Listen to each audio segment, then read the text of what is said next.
But I knew I could not let that deter me. Not if I was to find and kill Ringo. I needed to get that old man off that gun.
Most everyone thought it was the Juarez who had come up against him in Guadalupe Canyon, but it was just me. Just kill him, for Christ's sake!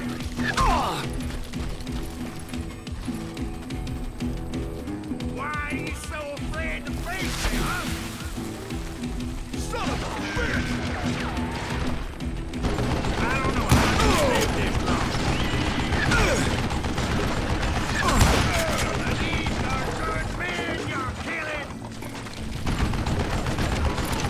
What I ever do to you?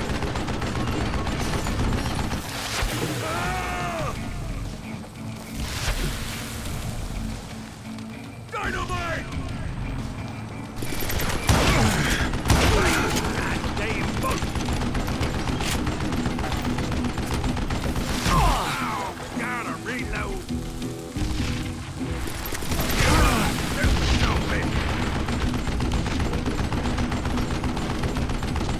Look at you, you yellow belly hot! Apparently, one of the cowboys made it out of there alive and told Ike and Billy Clanton that it wasn't a Mexican who took their father's life that day. They just assumed it was one of the Earps, and that little misunderstanding eventually led to that legendary gunfight at the OK Corral.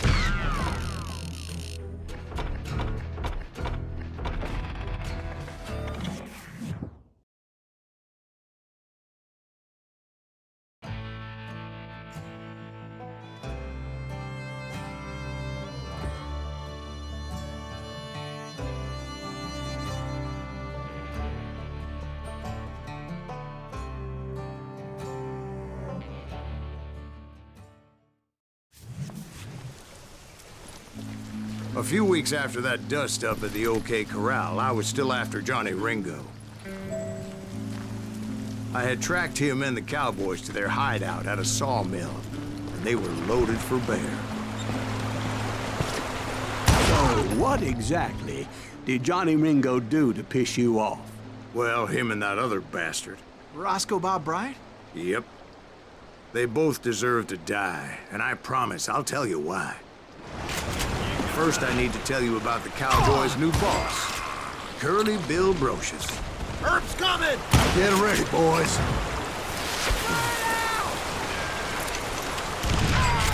Curly Bill took charge of the Cowboys upon the old man's demise, and after that gunfight at the OK Corral, the Clantons wanted revenge. So they murdered Morgan Earp and grievously wounded his older brother, Virgil.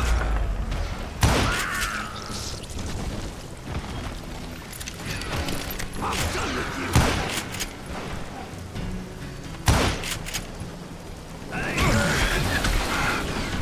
These dynamiters! Wyatt and Doc went on what became known as the Vendetta Ride, hunting those outlaws down. So when I showed up, that's who they thought I was.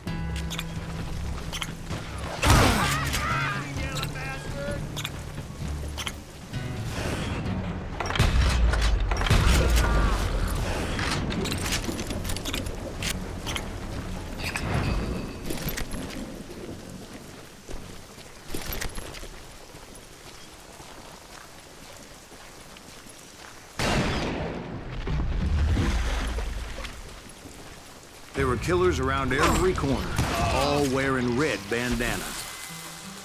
That's how the cowboys identified each other, and I was beginning to wish I had one myself. But I wasn't about to let Ringo walk away unscathed, and that's what drove me forward.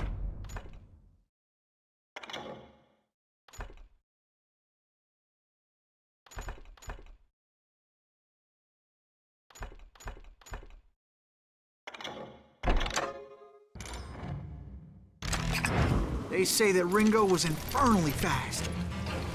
I hardly saw anyone faster, boy. Certainly not Wyatt Earp. That man was all hat and no catch. Earp wasn't much of a match for him, but Doc Holliday might have taken him. That lunger should have kept his nose out of it. They never charged anyone for the murder of Morgan Earp. But everybody knew that Curly shot him in the back. That was common knowledge. Yeah, maybe so. But Ringo had nothing to do with it. He was just being loyal to a friend. Excuse me, sir. I have a question. What's that, Dwight? After old man Clanton died, why didn't his son take over the Cowboys?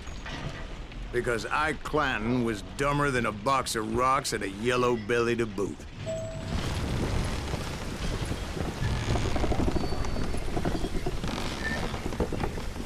Now, where was I? Taking down the entire cowboy gang single-handed. Indeed I was, Jack.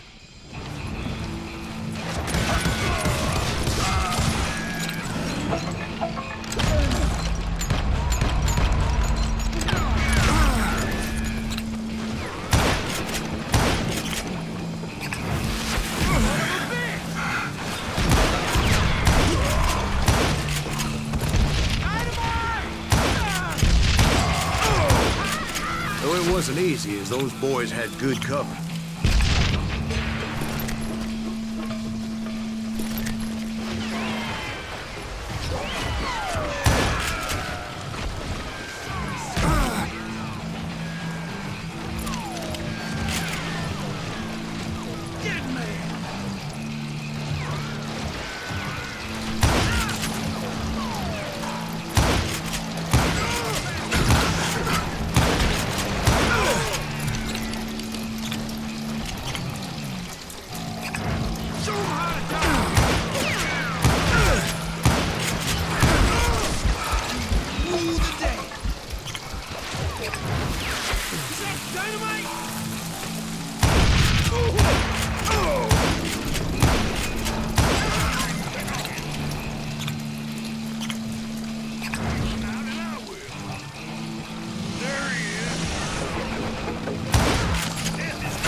There were carts everywhere, piles of lumber, and God knows what else for people to hide behind. That really was one hell of a sawmill. Quite an impressive operation.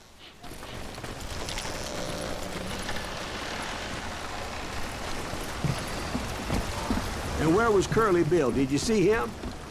I'm about to get to that, Ben. Patience. I'm painting a picture here. There was this beautiful waterfall and a crystal clear stream that led to a verdant valley that was truly... Consider your picture painted. What happened next? Well, finally the bastards that were still alive made a last stand. Curly Bill, Johnny Ringo, and his compadres took off into the lumber yard, and I followed after.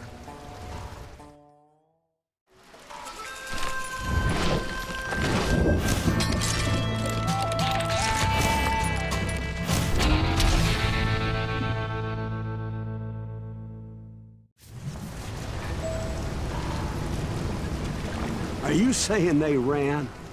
Cowardice was not in Ringo nor Curly Bill's nature. No, sir. I never said they were running scared. They just wanted me out in the open.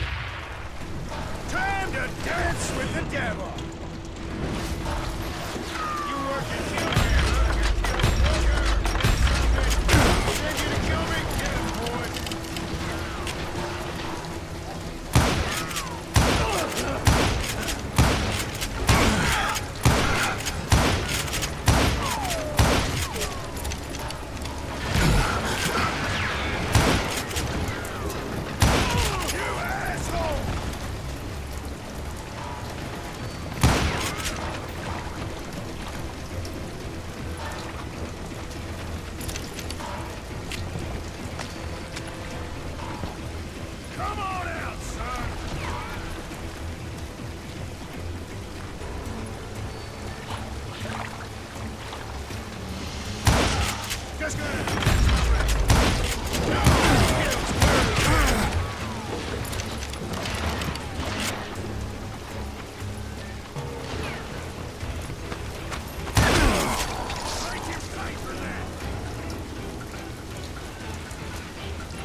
Aloysius gave me no choice but to take his life.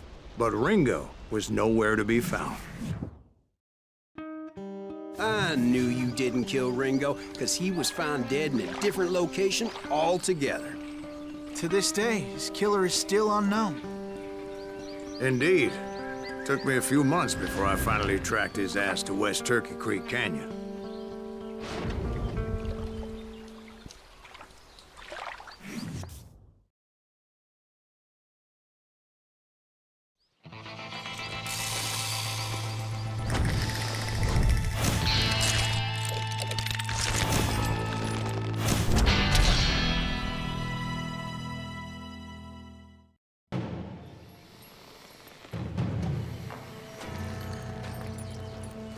That's incredible, sir.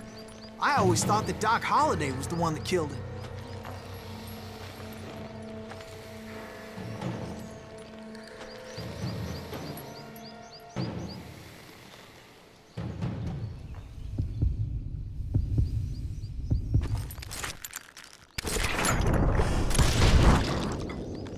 Sorry I had to ruin the legend for you, boy. But the legend ain't always true. Doc Holliday had nothing to do with the death of Johnny Ringo.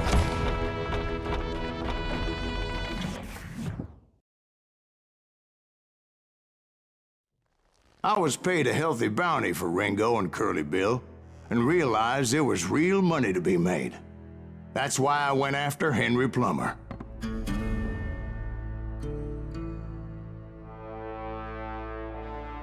Wasn't he the sheriff who augmented his income by shaking down miners and robbing gold shipments? That's the one. Oh, yeah, I remember him. He ran that gang of thieving outlaws called the Innocents. So it's true that you went toe-to-toe with him? Indeed I did, son. Indeed I did.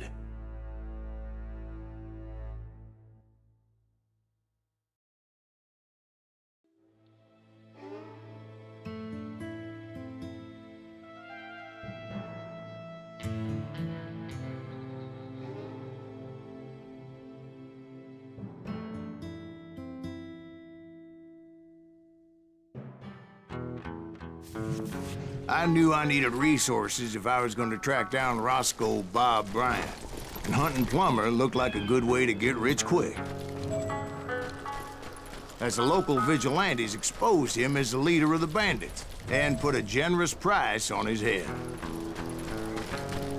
Plummer rallied his gang to plunder one last gold mine before making their escape, and that's where I thought I'd find him.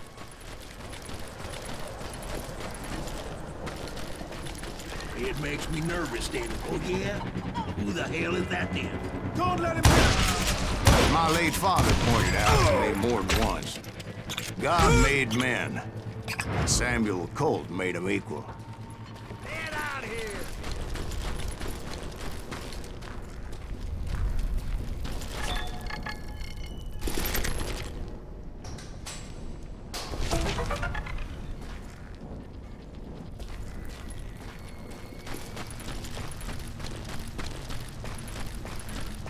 Show yourself!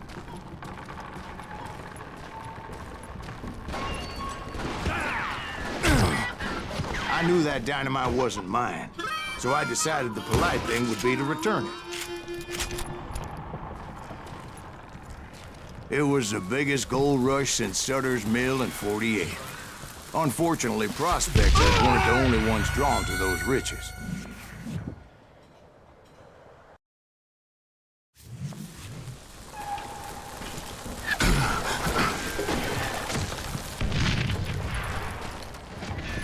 Do you know who we are?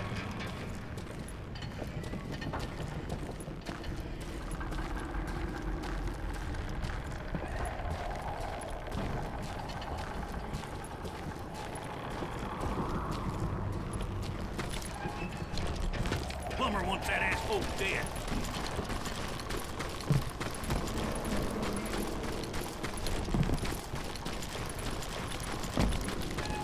This is ours.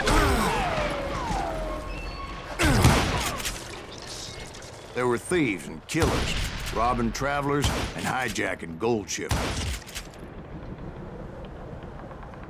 like those that ran with Plummer. Some were just regular folks I knew from town, drawn by greed and easy picking. Charlie Crow, the blacksmith. James, who worked in the stable. Sam and Jeremiah Barber, the butcher's son. Ordinary citizens who lived a double life. Stealing and thieving and murdering their neighbors.